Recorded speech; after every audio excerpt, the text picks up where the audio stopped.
Go.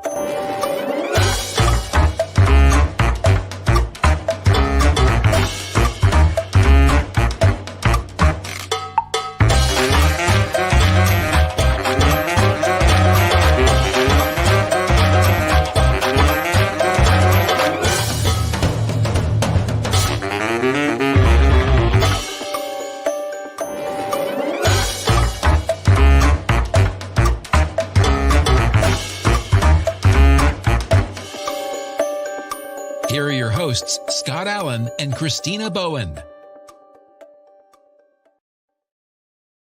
Hello, everyone, and welcome back to another episode of the Paranormal Project radio show. I am your host, Scott Allen, and I'm here with my lovely co-host, Christina Bowen. How are you, my friend?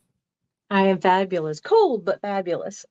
Yeah, people probably won't know, but it was snowing the last time we did a show together, and that's because it was about an hour ago. We put two in the can. So this show is recorded as well. This is 2 in one day, but we've got a lot of travels coming up, don't we? We do. I'm excited about it. Just trying to have some things. So next week we're at the Lone Star Paracon, and then we are we're going to be in New Orleans together, going to Naples. There's a lot of stuff going on, so it's good to have a few of these shows that we can plug in.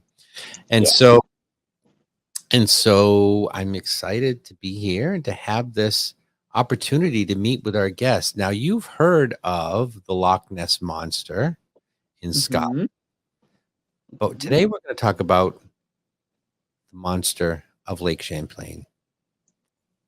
I'm excited to hear this. Yeah, now I am too, because we have our own, and I feel like, we'll talk to our guests about this, but I feel like people don't talk about Champy as much as they talk about Loch Ness. I think Loch Ness seems to be a little more notorious, but we're gonna change that tonight, because I really am interested to see what this is all about and what kind of evidence she's had.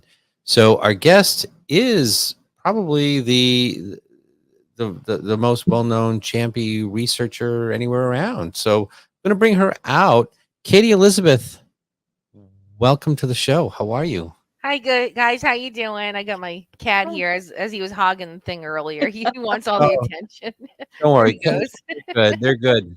They're good. We've had a bunch of pets on the show, so they just kind of like walk around and do it. Yeah. What do you see? Christina has this, 150-pound German Shepherd that sometimes walk across. 100. Okay, maybe 100. He's sensitive about his weight, but aren't we all? Aren't we all?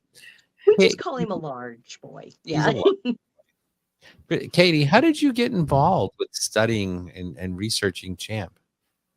Oh God, it was a long time ago. I'm 38 now. I know in the future I'm probably not going to reveal my age anymore after this. But when I was 7 years old is when I started my fascination with Champ and other lake creatures as well. I was watching an episode of Unsolved Mysteries that was hosted by the great Robert Stack back in that time. He was the absolute best. I mean, no one will ever replace him Dennis Farina, excuse me. Dennis Farina was very good too, but something about Robert Stack that just made the program. So I was watching that, and I saw the famous Sandra Mancy photo that was taken in 1977. This long neck twisted around at the side, and I was totally fascinated, and I yelled to my mom, I want to go see this lake creature, this dinosaur of sorts. And she was like, what in the world are you watching? So I said, can we go? And I knew it was in New England, and I lived in Rhode Island, the ocean state at the time. So I pulled out the old Rand McNally map before we had GPS, and I kind of estimated that it would be about 4.5, 5 hours. And my mom never really liked to bring me many places back then. I mean, we went to Massachusetts and Connecticut, and we didn't even go to Maine at that point. Like, my mom didn't like to drive far, and she worked a lot too. So I'll give her that credit, because if she watches this, she's going to shoot me because I'm dissing her a little bit. But yeah, that's what started my fascination with Champ. So I went to my library at school and tried to find every book that I could on Nessie, on Champ. And I did find a couple of books. One was Champ Beyond the Legend by Joseph Zarzinski, a former champ researcher.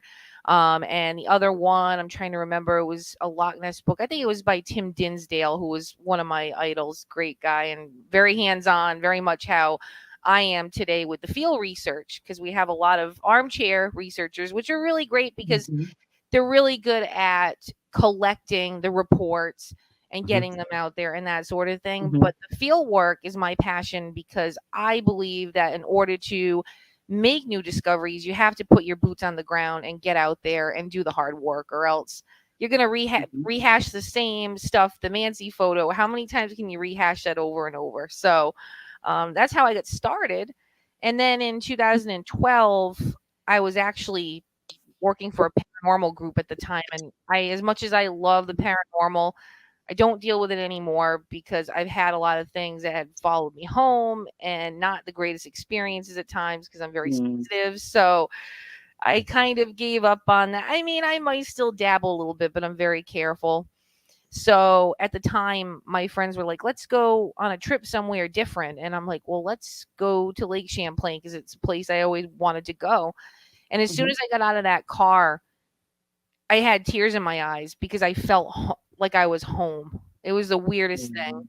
So that's how I got started. And actually, my second day there, I had my first encounter of something I could not explain out in the bay. So it was really weird, because I'm thinking, what are the chances of me seeing something right off the bat on my trip? Because people have spent a lifetime there and never seen anything. So it was really weird to me. And I just, I was looking out at the bay, and there was a sailboat moored in the background to use for scale size. I saw this black thing rise to the surface of the water, and it went very casually from left to right. And growing up in the Ocean State, my dad was a fisherman, so I was very familiar with seeing whales and dolphins and all types of phenomena that are natural, logs floating, otters, and stuff like that.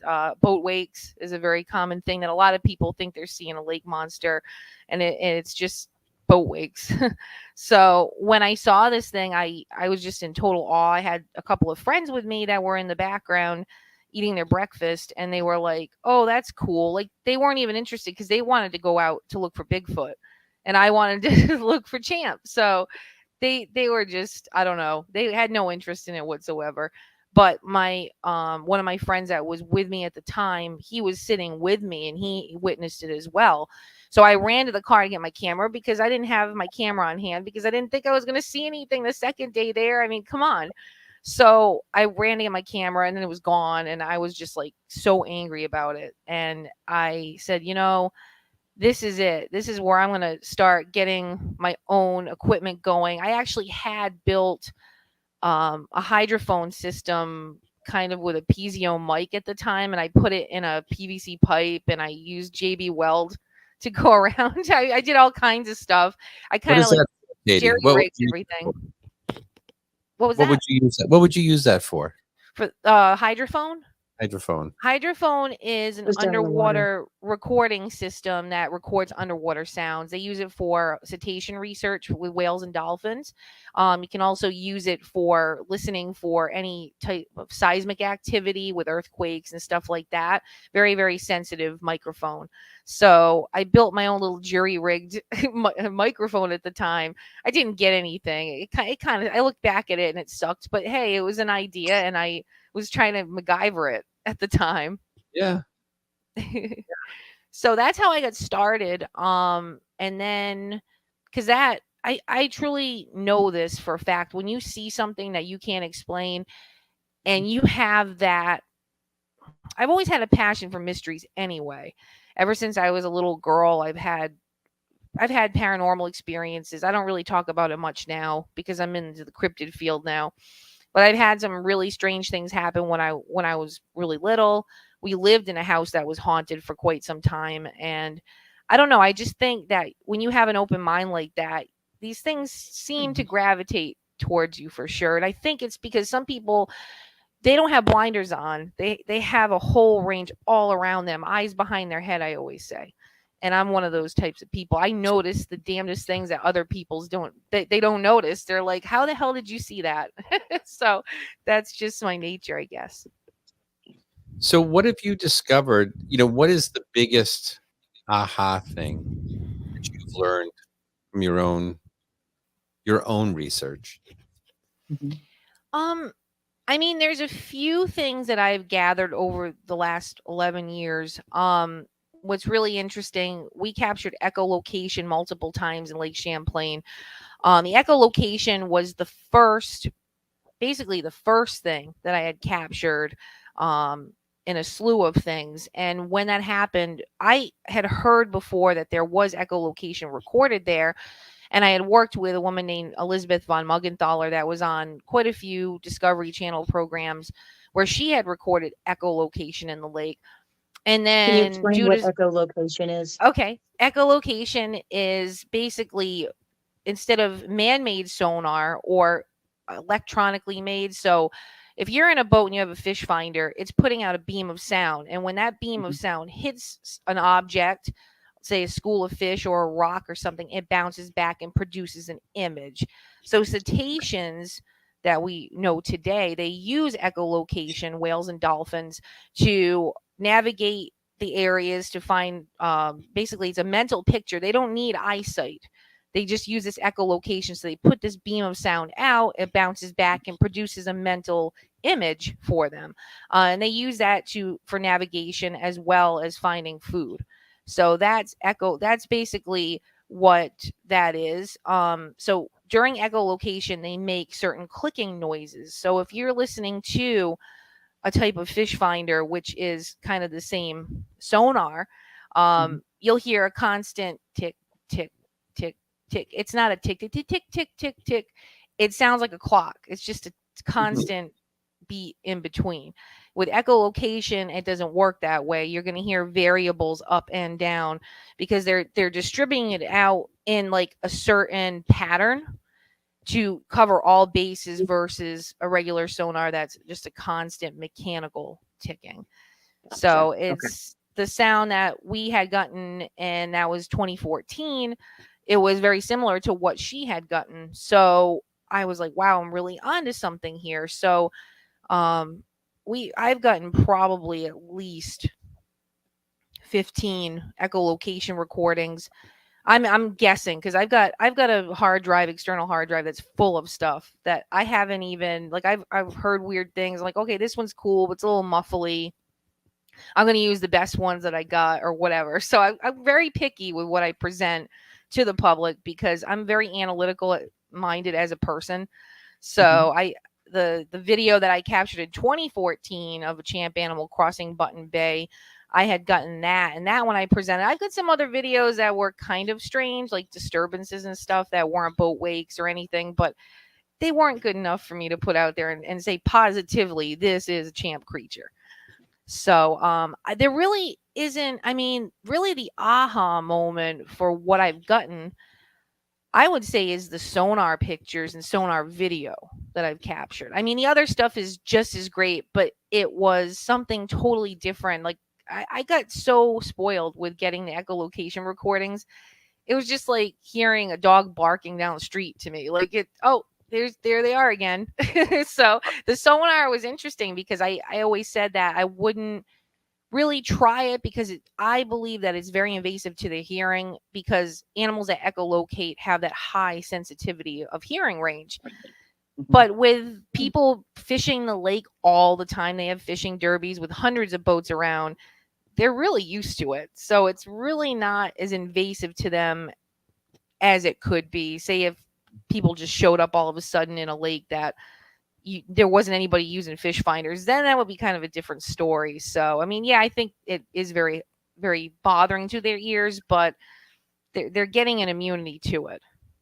So there's no doubt in your mind that they exist. No doubt in my mind. I'm the type of person, if I stick in something this long, I'm not a believer, I'm a knower. And I'm a very, if you talk to some of the people that know me for a really long time, they're like, this girl is no BS. She Mhm. is just a straight shooter. Sometimes it gets me in trouble because of my mouth. But I tell the way it is. Feel ya. And it's but I mean, in one way I can get myself in trouble being like that. But in another way, I take pride in what I do, and I've spent so much time, so much money, so much effort in doing this study, and I've gotten results because I believe when you're dedicated to something and you use your heart to do it, good things are going to come to you. And my idea with the champ animals is, my biggest goal is protection, because these animals obviously are not in every lake. There's other lakes around the world that have similar creatures, if not the same. I don't know yet. I'm doing a study on that as well, some comparisons. But I think the most important thing is the protection. So in 2019, I wrote a law of protection for the champ animals, and it was passed unanimously. So that was amazing. A New York state law. And I was like, wow, I got to say, I've done some really cool stuff in my life, but I think that was the biggest thing. Yeah. Thank you. I appreciate that. Yeah. Now, you think, I mean, your belief is that there is more than one. Absolutely. It's without not- a doubt. It's not a one creature called champ or champy. It's a whole breed of them, a whole bunch. Absolutely. I mean, here's the thing with my echolocation, there's many, and not just echolocation, I've also gotten ultra low frequency sounds of communications between, I don't know what they mean. That's the thing with bioacoustic studies of whales and dolphins, for instance, or even alligators. They're starting to learn that alligators communicate underwater, which is something that bioacousticians never knew. So the study with bioacoustics underwater in particular are just the tip of the iceberg. They're starting to figure this stuff out. So with those sounds, I don't know if it's for breeding purposes, territorial reasons. Some of them are ultra low frequency, and in water, when you have ultra low frequency, the sound travels further in water, especially salt water, which we don't have in Lake Champlain. What's really interesting is when I've done some bioacoustic studies out in the North Atlantic and down here in off the coast of Florida too, with whales and dolphins, it's really cool because I can hear for like, I would say a 10-mile radius versus 4 or 5 in Lake Champlain, because it's salt water. So I can hear so much further, and I'm like, why can't we have salt water where the lake is? You know, it could be the Champlain Sea again, and I could hear more. So I go in certain places where there have been sightings, and I sit and I listen. And I love what I do, but sometimes watching for these animals to pop up or get any sort of sound is like watching paint dry. It really is. But the scenery is so worth it. It's beautiful. It's such a peace of mind and meditation for me as well. Why do you think they're so scarce? Why don't more people see them if the lake is active, boats and people? Well, if you look at, how do I put this? Okay, first off, people are looking for a 100-foot long creature. These animals' average size is 15 to 25 feet. I've heard of some specimens up to 35. One of the ones that I captured in my sonar images from 2019, I would say she's around 30 to 35. She is enormous.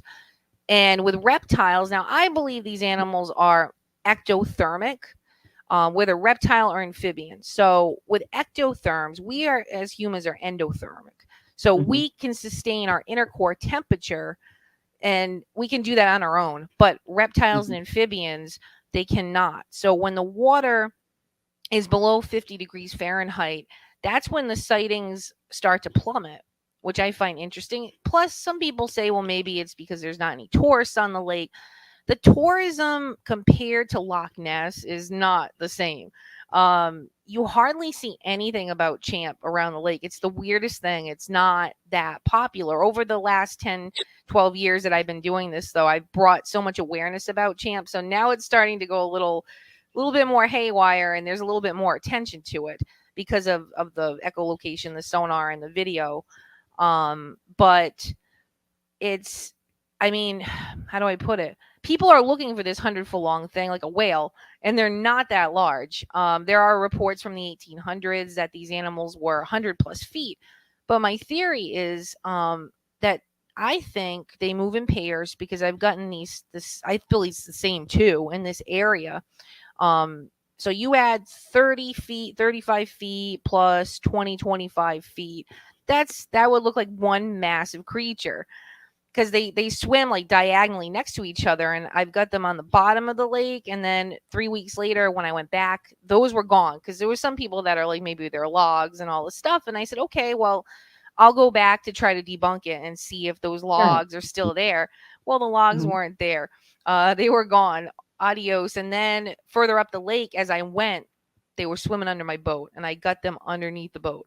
So it's just crazy. I cry every time I talk about this stuff, because if only people knew what's out there, that they wouldn't go swimming in the lake anymore. They really wouldn't. I'll swim in the lake, but I'm more afraid of the lamprey that are in the lake. They're like these eel type creatures, and they got like a round, I don't know if you've seen them before, but they're nasty. And they will hook on to swimmers too. I swim in pools because I want to see what's around me. I don't want it around me. That's it. Yeah.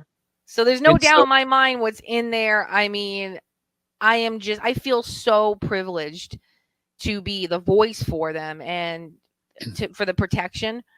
And honestly, I don't give a rat's tail if anybody believes there's anything in the lake, because it's one less idiot that's going to bother them. That's just my opinion. Why do you think the population of them, though, hasn't grown? Well, to a point where the lake is just overrun. You know what I mean? Well, you gotta have you ever been to Lake Champlain? Both of you guys, have you been? Okay. Well, Lake Champlain is 120 miles long, 400 feet deep. They say at its deepest. I beg to differ on that one, because there are some caves and tunnels. I know a scuba diver who's seen some crazy things down there. I also dive myself, but I haven't gone in the lake yet for diving. maybe one of these days. The visibility can be quite poor in places, and I don't really want one sneaking up to me and I'll be like, oh crap, now what do I do? But with a lake that large, you're not going to see them like being rampant. I think that these animals know they're primordial. They know when there's people around. They got a high sensitivity of hearing as well. So if a boat goes by, they're like, oh, screw you. I'm going down to the bottom. That's what they did on the first sonar image that I got. Plus, they are blackish brown in color. And there's been many reports of people thinking that they were going to hit a log. They're like, oh no, because they're just like stealth like this. And I think they do that because they don't want anybody to know what they are. They're animals like that. Alligators are the same way. You go out into the swamps. I'm down in Florida, in Central Florida, and I've got an airboat, and I'm working on that. That's another project. So I've gone out and watched alligator behavior, and they'll do the same. They'll just sit there stealth, and then all of a sudden they might just get a spook and then take off like a shot. And that's what's happened too with a lot of the sightings, that fishermen are out and they're like, oh crap, don't hit that log. It's going to ruin our prop. And the guy looks over and splash, gone. They're like, holy crap, I thought that was a log. So they blend right in with their surroundings. They have a way of camouflage. And animals have a way. It's just like tree frogs. When you see them on a white table, they'll turn that white. It's amazing. They blend in almost like a chameleon. So and if there's a lot of waves, they're almost impossible to see. That's why when it's really windy at the lake, I usually don't bother, to be honest. When it's calm like glass, that's when you're gonna get more reports, because it's easier to see them. Do you think they look like what the drawings are? You know, you see like the long neck, like a brontosaurus from the, whatever that dinosaur is. Am I talking Fred Flintstone, or is that a real dinosaur? Well, brontosaurs were basically land type dinosaurs, but you know what I mean, with the big long neck and everything. Is that what they are like? Or are they not like that? Plesiosaur, like, yes, very much so. In my sonar images and video, you can see the long neck in front of them with appendages. But what's really strange about the appendages is most people think of plesiosaur, which have really big flippers. And there's been, even on my sonar, you can see the appendage move back, and it's basically like a webbed foot, which is very prominent in crocodiles, alligators, long-necked turtles.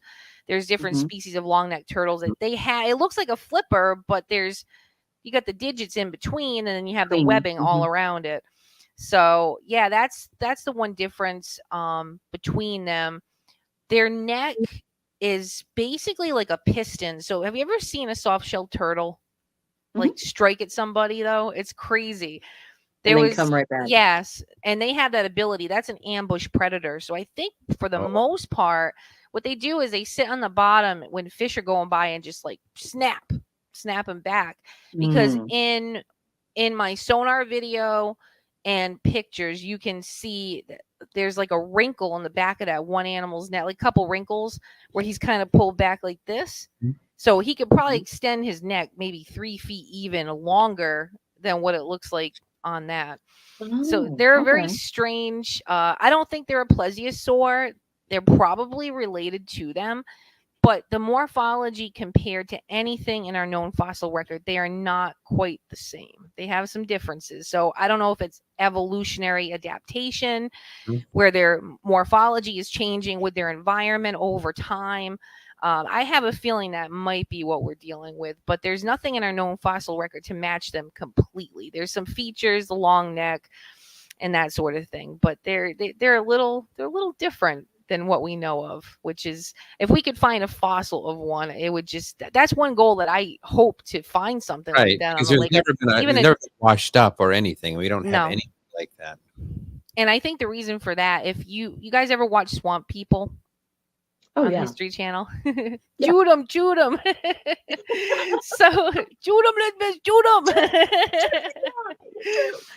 And actually, I'm friends with one of the guys that's on the show, Frenchie Crochet. He hasn't been on the recent season, but I know Frenchie very well.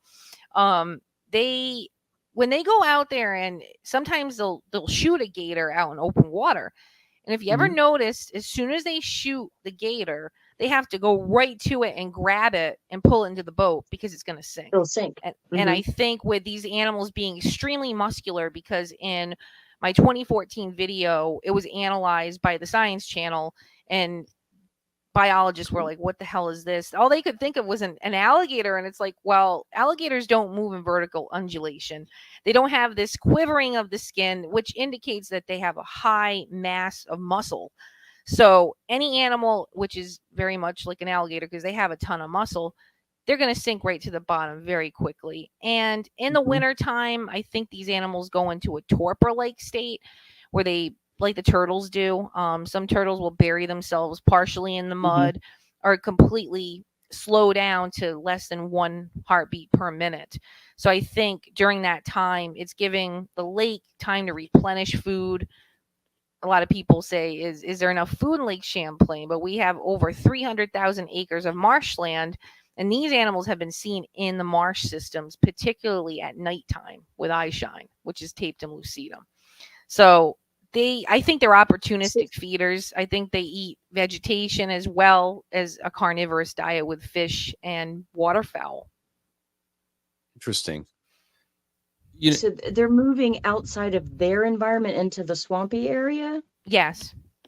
There's been a lot of reports. Reports of 4-toed webbed footprints, which is another thing that supports the webbed foot idea. So I've done a lot of research. Yes. Of the water? Yes. Across roads. And that's been seen at Loch Ness as well, by the way. I wasn't aware of this. Yes. I love cryptids. I'm sorry. I just love them. But that's a good question, Christina, because, we call them cryptids, but are they? Or are they just animals that we haven't seen yet? I don't know. When I think of cryptid, I think of paranormal. I think of otherworldly. We talk about that with Bigfoot sometimes. More mythological. Mythological, although Bigfoot, if he exists, is he coming from somewhere else? Is there? I mean, we've heard every theory in the book, and to a certain extent, we talk about Loch Ness and Champy that way as well. But maybe they're not. Maybe they are just real animals. They're animals. They're not paranormal. They're not cryptids. They're not cryptids. They're not mythological. They're just animals we don't know enough about. Yeah. Well, to think that we know every single creature and can identify it is a huge ego, thing, because we don't. Look at the ocean. We are constantly finding new animals. They're finding, new classifications of fish and things all the time that we just didn't know about. So I think it's very, very possible. Yeah, What do that's you? absolutely true. I mean, there's just so much out there that we're discovering every year, new species. I mean, there was I'm trying to get my facts straight here because I only read a little bit of the article, but I saw it briefly on Facebook and then I did repost it. That was a couple weeks ago. There was a fossil of a dragon-like creature that was found in Japan.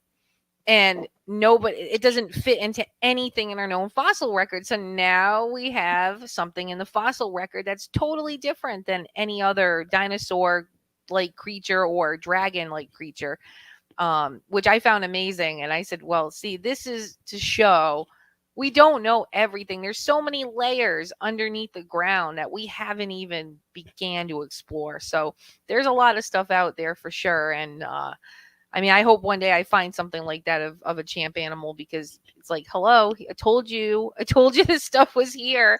I Like mean, it the good thing swims up is, to the boat and sticks his head out, and yeah. you know, yeah. So yeah, it's really fascinating, and it definitely keeps me going. It's definitely my passion and what I love to do. And I really believe that in the next few years, I think there's going to be a big revelation, because I've already gotten echolocation sonar video.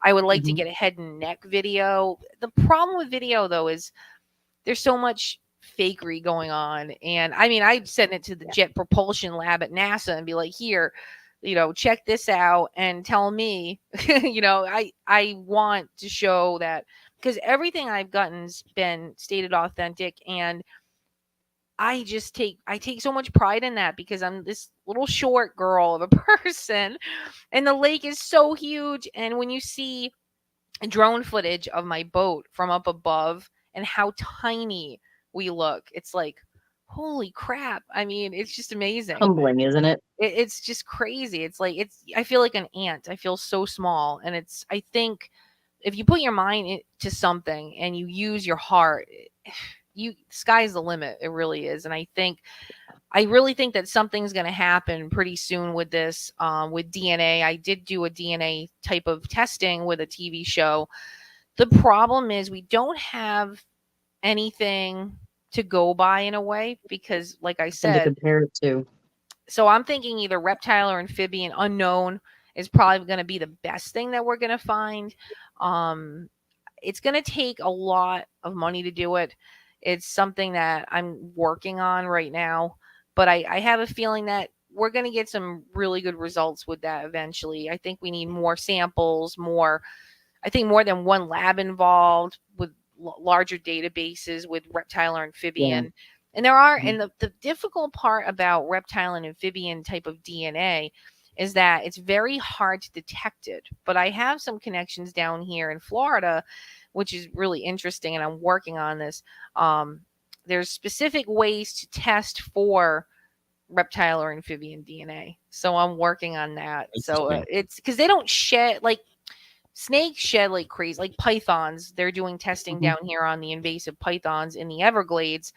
They do shed, but for some reason, sometimes they can't detect that in some of the water samples. So I'm definitely going in the right direction with getting together with certain people that know how to do the protocol, because the last time I did a TV show and they did the testing, it was during COVID, and I think the samples got degraded a little bit because they didn't know what the heck they were doing. You're supposed to put it through a certain F5 filter and all these things, and they didn't know anything about it. And I told them, as soon as you get back, like, take the water samples to the hotel and put them in a freezer, because they need to be froze right away. And I have a feeling they didn't do it, because the only DNA that they found was muskellunge, which is a type of very large fish, kind of like a pike.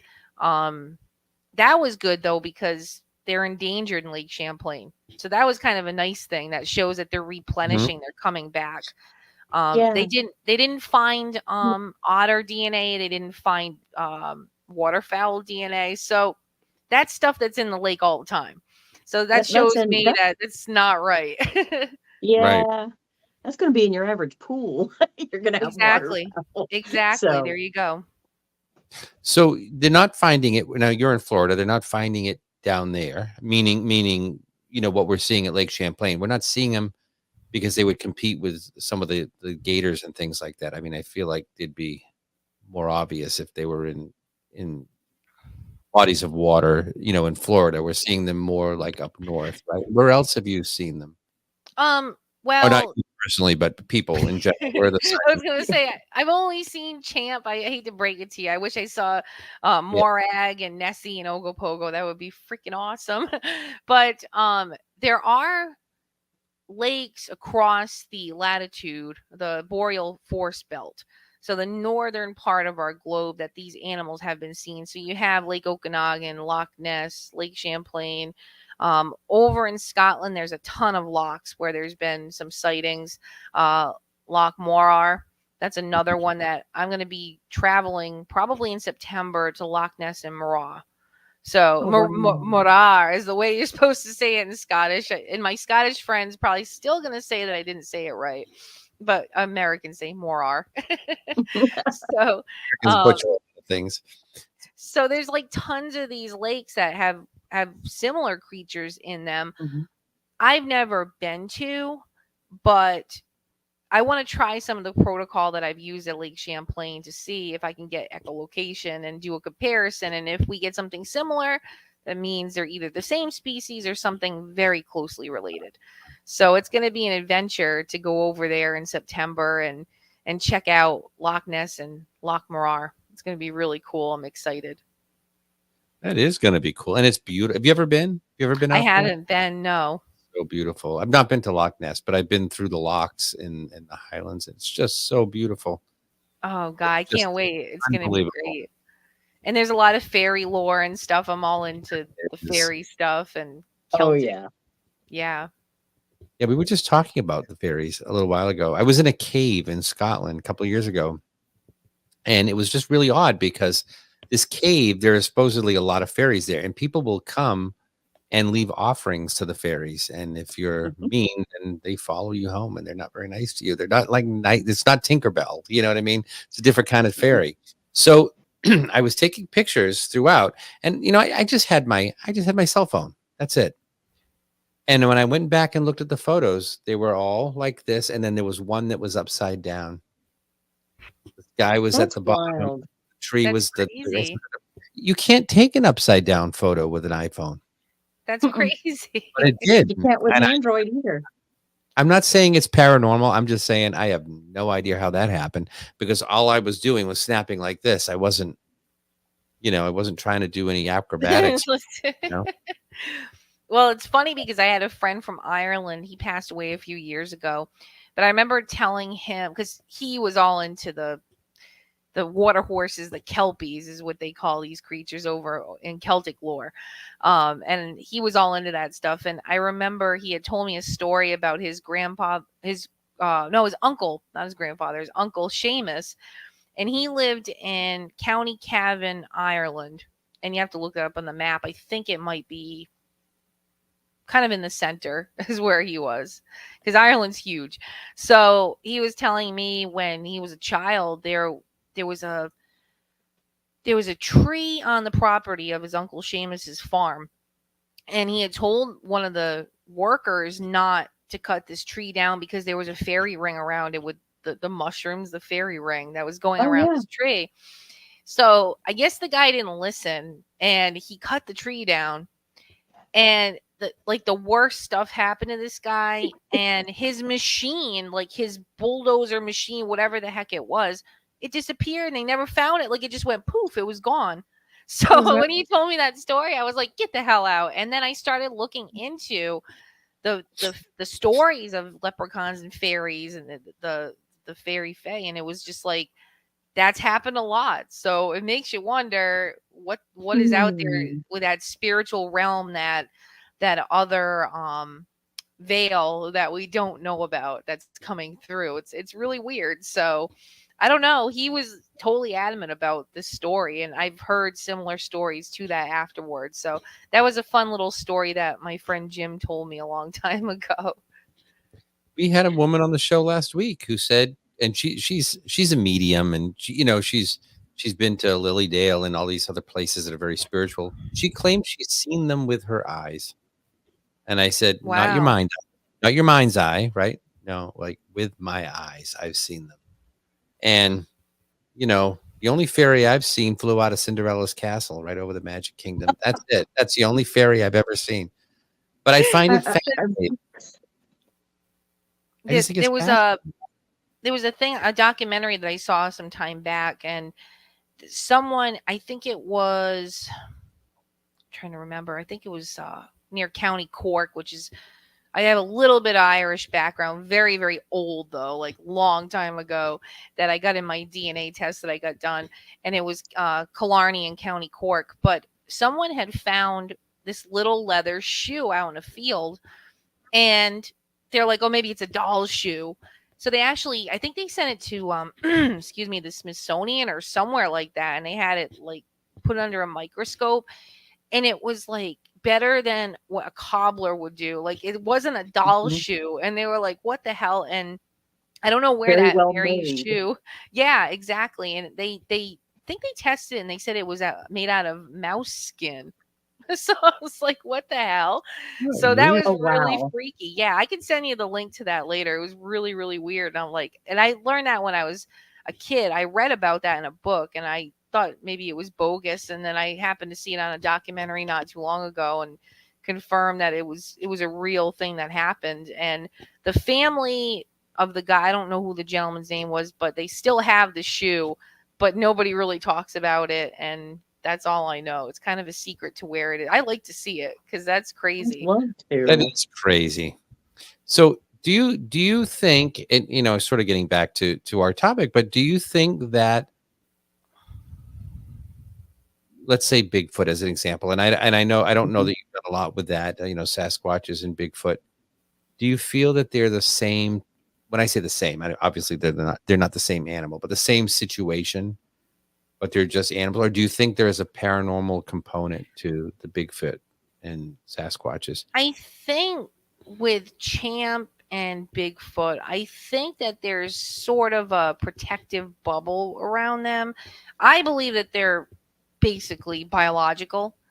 But what's really Mhm. interesting about the lake creatures and also the Sasquatch is that the Native Americans, they have this thing. Well, first of all, with Native Americans, I've been around a lot of. I got a lot of Native friends, and they were seeing real creatures. They're not making this stuff up. And Mhm. what's really interesting with the water horses and the kelpies, and then you have, that's in Celtic lore. Then you have the horned serpents here with the Native Americans. Then you have the hippocampus, which is Roman and Greek mythology. Then you have the Scandinavians who have these serpents in the front of their ship. These people didn't know each other. So to me, they were seeing real animals. I mean, as a person Mhm. who's seen the champ animals myself and gotten the data that I have, it's like, holy crap, like these animals are all over the place. Probably not as populated as they were at the time, I'm sure.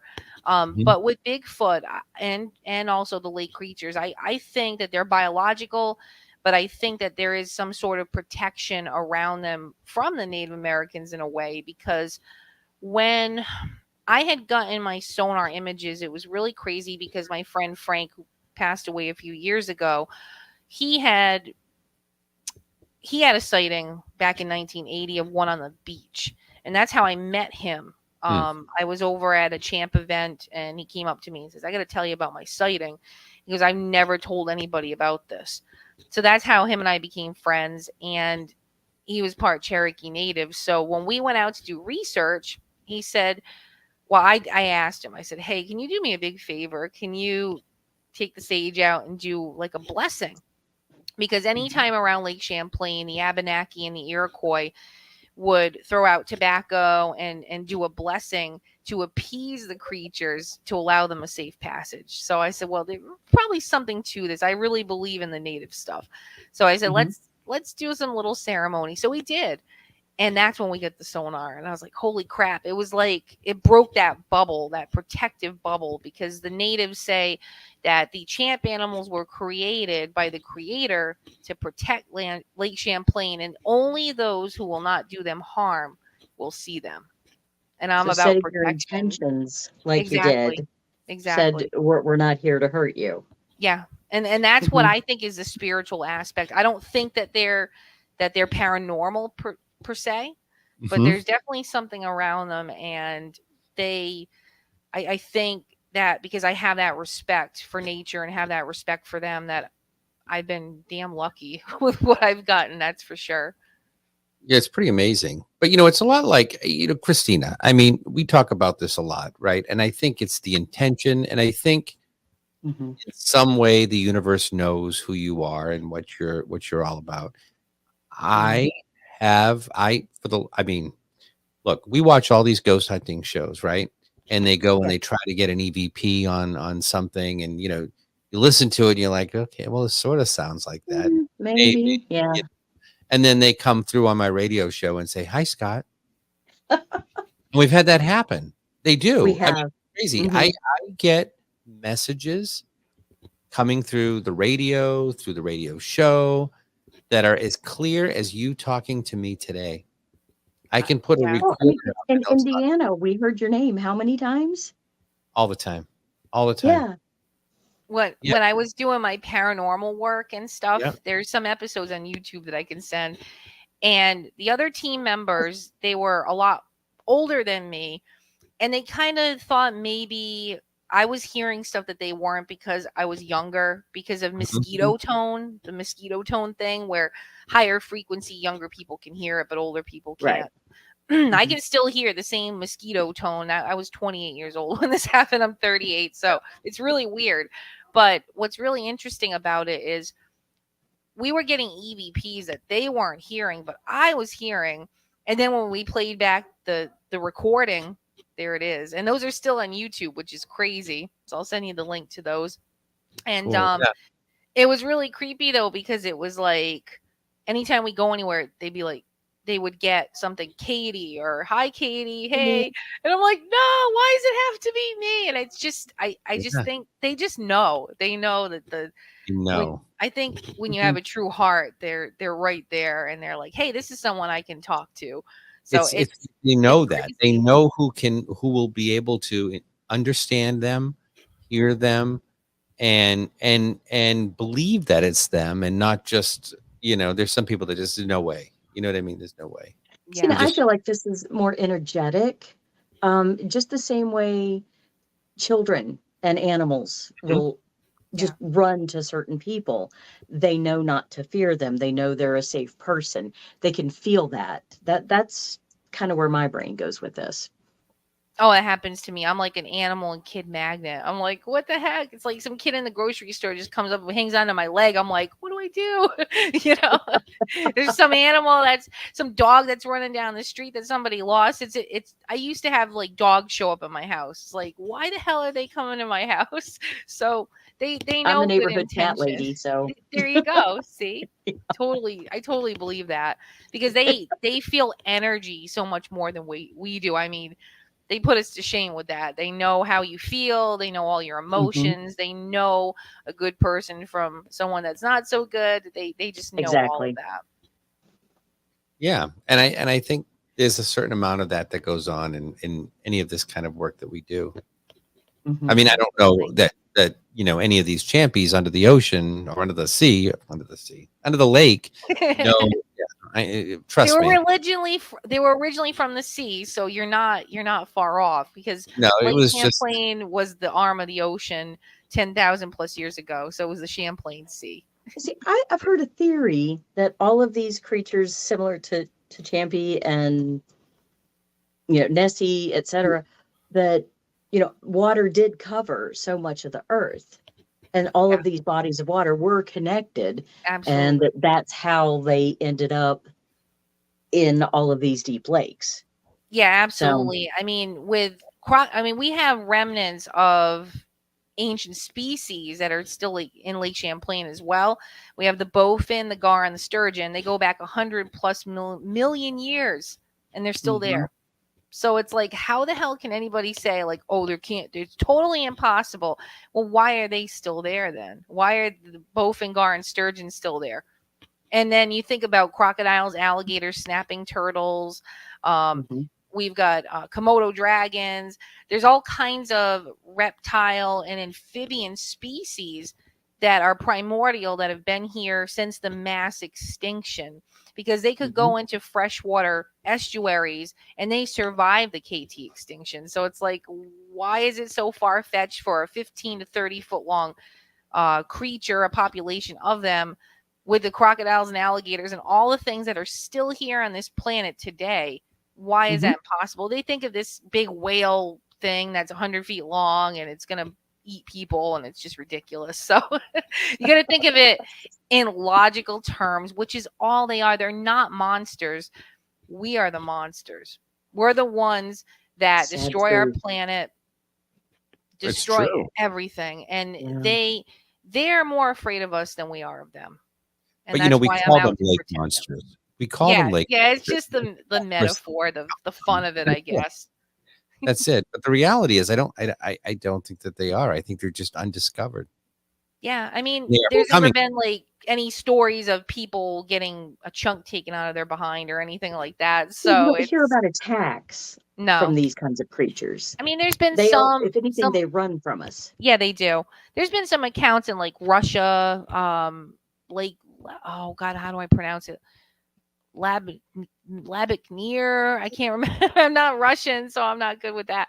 But there's been some reports of that creature ramming boats and stuff like that. So I don't know how true they are.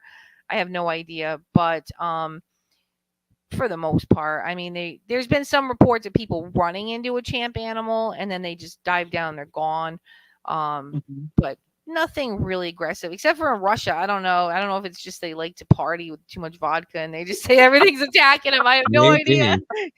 Well, let me say this. Speaking of Russian, we're going to need to, because the show, we only have another 2.5 minutes left, so we need to start Russian. Wow, Get to the end of the show. It's always a fast hour. It's not really an hour. It's 54 minutes is what we go. So we've got like 2 minutes left. And so tell us a little bit.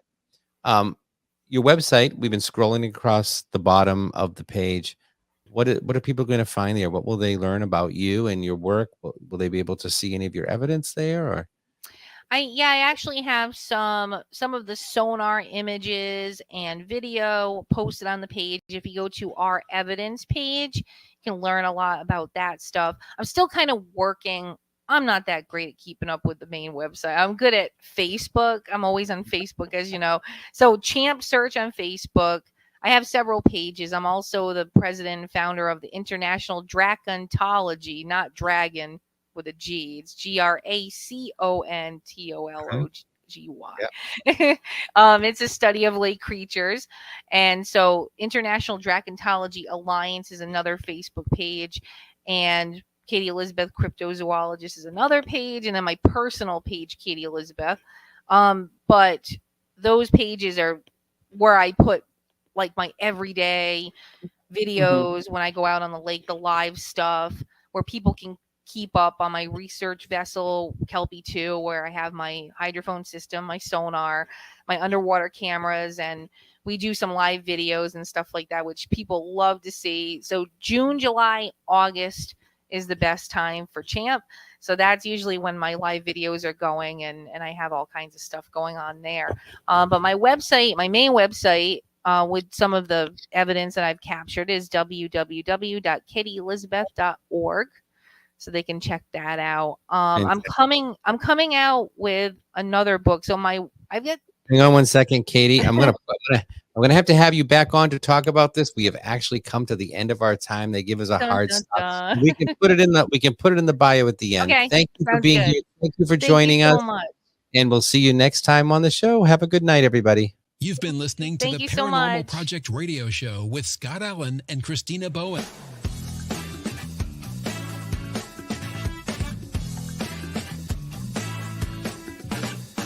Be sure to subscribe so you don't miss the next episode. While you're there, leave us a rating and review. We'll be back next week with more exciting guests. Now go out there and